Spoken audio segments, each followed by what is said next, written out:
How to enable or disable iPad screen rotation. Hi everybody, welcome back to our channel, The Solution Guy. In today's guide video, I will simply show you how you can enable or disable iPad screen rotation on your iPad. But before we get started, if you are new to our channel, then do make sure to leave a like, hit that subscribe button. And without any further ado, let's get started with today's video.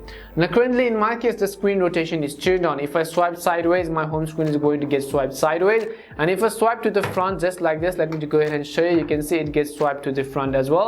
If I swipe sideways, and again it will get back to the main home screen, as you can see.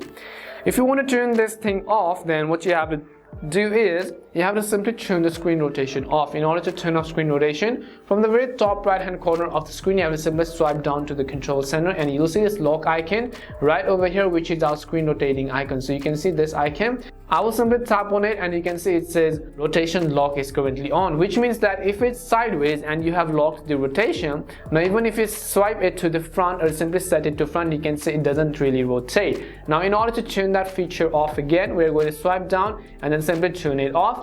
And let's say you always want it on the straight one, so I will simply come back and then simply switch it to straight, as you can see. And what you have to do is simply swipe down again and then simply turn on this toggle. And as you can see, even if I swipe to the right hand side, the rotation is not going to get rotated, as you can see.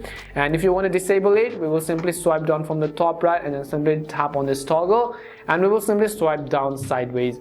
And this is how you can actually enable or disable screen rotation on your iPad. We hope the video was really helpful, and if it did help you, make sure to leave a like and subscribe to the channel. And if you have any more questions, queries or doubts, simply also make sure to leave them down below. Thank you very much for watching till the end, and see you soon in our next video.